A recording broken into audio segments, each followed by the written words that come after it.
ఢిల్లీలో ఓల్డ్ రాజేందర్ నగర్ ఒక ఏరియా ఉన్నది. ఆ ఏరియాలో రౌస్ ఐఏఎస్ ఒక కోచింగ్ సెంటర్ ఉన్నది. ఆ కోచింగ్ సెంటర్ సెల్లార్లో లైబ్రరీ లోపట, అంటే సెల్లార్లో లైబ్రరీ ఉన్నది. దాంట్లో పోయి పిల్లలు చదువుకుంటారు. దాదాపు 20 మంది ఉండే.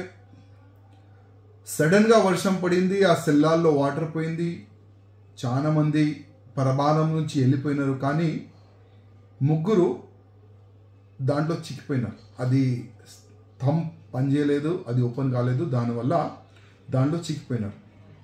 దాంట్లో 3 చనిపోయినారు. ఆ 3లో మన తెలంగాణకి చెందిన తానియా సోని అని 25 years, ఒక మంచి ఎడ్యుకేషన్ ఉన్నదని వాళ్ళ ఫ్యామిలీ వాళ్ళు అక్కడ వేసినారు. ఒక మంచి ఫ్యూచర్ అవుతుందని ఒక మంచి ఆలోచనతోని ఆ రౌస్ ఏఎస్ఐ కోచింగ్ సెంటర్లో వేసినారు. ఇంత పెద్ద ప్రమాదం జరిగింది, కానీ ఆ పార్టీ నుంచి ఏమి ఇప్పటివరకు రెస్పాన్స్ కూడా ఇవ్వలేదు. ఇట్లాంటి చాలా ఇల్లీగల్గా కోచింగ్ సెంటర్లు ఢిల్లీలో నడుస్తున్నాయి. ఇవాళ మన తెలంగాణకి చెందిన తానియా సోని చనిపోయింది. వాళ్ళ ఫ్యామిలీ మెంబర్స్కి ఇంత పెద్ద ప్రమాదం నుంచి వెళ్ళనికి ఆ దేవుడితో నేను ప్రార్థన చేస్తున్నాను. తానియా ఆత్మకి శాంతి కలగాలని కూడా ఆ దేవుడితో నేను ప్రార్థన చేస్తున్నాను. అదేవిధంగా తానియా ఫ్యామిలీకి కానీ ఎట్లాంటి కూడా సపోర్ట్ కావాలంటే మా స్టేట్ ముఖ్యమంత్రి గారికి రిక్వెస్ట్ చేస్తున్నా. ఎట్లాంటి సపోర్ట్ కావాలంటే మీరు దానికి సపోర్ట్ చేయాలని నేను మన తెలంగాణ ముఖ్యమంత్రి గారికి కోరుతున్నాను. అదేవిధంగా ఇవాళ ఢిల్లీలో ఏం జరిగింది మనం చూస్తున్నాం, కానీ మన తెలంగాణలో కూడా ఇట్లాంటి ఇల్లీగల్గా కోచింగ్ సెంటర్లు చాలా నడుస్తున్నాయి మన తెలంగాణలో. అదే మున్సిపల్ అధికారులు, టౌన్ ప్లానింగ్ సెక్షన్ అధికారులు అక్కడ పోయి లక్షల దాంట్లో కానీ కోట్ల దాంట్లో కానీ డబ్బులు తిని అట్లాంటి కోచింగ్ సెంటర్లకి చూసి చూడకుండా ఆ విధంగా ఉంటున్నారు మన తెలంగాణలో. మన మున్సిపల్ కార్పొరేషన్ ఒక కరప్షన్ మున్సిపల్ కార్పొరేషన్ అయిపోయింది. వేరే ఏరియాలో ఏం నడుస్తుందో తెలియదు, కానీ నా నియోజకవర్గంలో నేను చూపెడతా. ఒకవేళ మా ముఖ్యమంత్రి గారు నా ఎంబడి వస్తే, ఒకవేళ ఆయన దగ్గర టైం లేకపోతే ఆయన టీంని పంపించండి. నా దగ్గర ఇన్లీగల్గా పెద్ద పెద్ద కాంప్లెక్స్లు ఏ విధంగా కడుతున్నారు నేను చూపెడతా. ఒక్కొక్క కాంప్లెక్స్ ఇన్లీగల్గా కట్టి ఒక్కొక్క ఫ్లోర్లో ఒక్కొక్క అపార్ట్మెంటు 5 కోట్ల రూపాయలు, 3 కోట్ల రూపాయలు ఆ విధంగా అమ్ముతున్నారు. అంటే ఒక్క బిల్డింగ్ అంటే 100 కోట్లకైనా కింద కాదు నా కాన్స్టిట్యున్సీలో నడుస్తున్న ఇల్లీగల్గా. దీనికి మేము చాలాసారి సిటీ టౌన్ ప్లానర్ అధికారులకి ఫోన్ చేసి చెప్పినాము, రైటింగ్లో కూడా ఇచ్చినాము. No response. ఎందుకంటే కింద నుంచి పై వరకు అందరు కుమ్ముకైనారు దీంట్లో.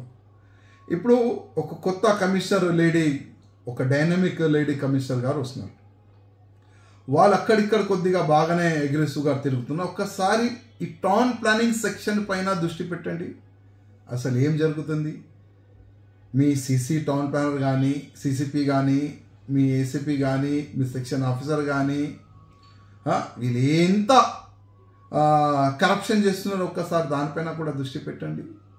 అంటే ఇవాళ ఢిల్లీలో జరిగిన సంఘటన మనం చూడొచ్చు, కానీ ఇక్కడ కూడా ఒక చిన్న ప్లేస్లో 10 ఫ్లోర్లు, 5 ఫ్లోర్లు బిల్డింగ్ కడితే ఇక్కడ కూడా ప్రమాదం జరగచ్చు కదా. జియాగూడలో ఒక ప్రమాదం జరిగింది, దాంట్లో 2 చనిపోయినారు, బర్నింగ్ ఇష్యూ అయింది. అది ఇన్లీగల్ అని అందరికీ తెలుసు, కానీ నో యాక్షన్. ఇట్లాంటివి కూడా నా కాన్స్టిట్యున్సీలో చాలా వరకు ఇన్లీగల్ గోదాములు ఉన్నాయి, ప్లైవుడ్ గోదాములు ఉన్నాయి. ప్రమాదం ఇక్కడ కూడా జరగచ్చు కదా. అంటే ప్రమాదం జరిగిన తర్వాతనే కొంతమందికి సస్పెండ్ చేసి చేతులు దులుపుకోవాలి, అదే ఉద్దేశం ఉంటుందా? మా ముఖ్యమంత్రి రేవంత్ రెడ్డి గారికి రిక్వెస్ట్ చేస్తున్నా, ఒక్కసారి టౌన్ ప్లానింగ్ సెక్షన్ని సరిగ్గా చేయండి. ఇవాళ మనం రౌడీస్ని చూస్తాం, పోలీస్ స్టేషన్లో పోయి ఒక ఫోటో చూస్తాం, ఆయన రౌడీ అని కనబడుతుంది. కానీ ఓపెన్గా రౌడీజం చేసి ఈ మున్సిపల్ అధికారులు, ఈ టౌన్ ప్లానింగ్ అధికారులు డైరెక్ట్ పోతారు బిల్డింగ్ కాడ, 5 లక్షలు, 10 లక్షలు, 50 లక్షలు, లేకపోతే నీ బిల్డింగ్ పలగొడతాం, డిమాలిష్ చేస్తాం. ఆయన డబ్బులు ఇచ్చిన తర్వాత ఆయనకి ఇంకొక మార్గం చూపెడతారు. నువ్వు కోర్టు నుంచి స్టే తీసుకొని మేము ఒక చిన్న నోటీస్ ఇస్తాం, స్టే తెచ్చుకో, నువ్వు ఎంతైనా ఇల్లీగల్ పని చేసుకో. ఇట్లాంటి టౌన్ ప్లానింగ్ సెక్షన్ తయారైపోయింది. అందుకోసం మా ముఖ్యమంత్రి గారికి ఒక నివేదిక, ఇట్లాంటి సబ్జెక్ట్ పైన మీరు కొద్దిగా అగ్రెసివ్ ఉండాలని మా ముఖ్యమంత్రి గారికి రిక్వెస్ట్ చేస్తున్నా. దీనిపైన కూడా టౌన్ ప్లానింగ్ సెక్షన్ పైన కూడా ఒక ఎంక్వైరీ చేయండి. ఇట్లాంటి వ్యక్తులు, ఇట్లాంటి ఆఫీసర్లు టౌన్ ప్లానింగ్ సెక్షన్లో ఉంటే మొత్తం మున్సిపల్ పేరు ఖరాబ్ అవుతుందని నేను ముఖ్యమంత్రి గారికి ఒక సూచన ఇస్తున్నాను.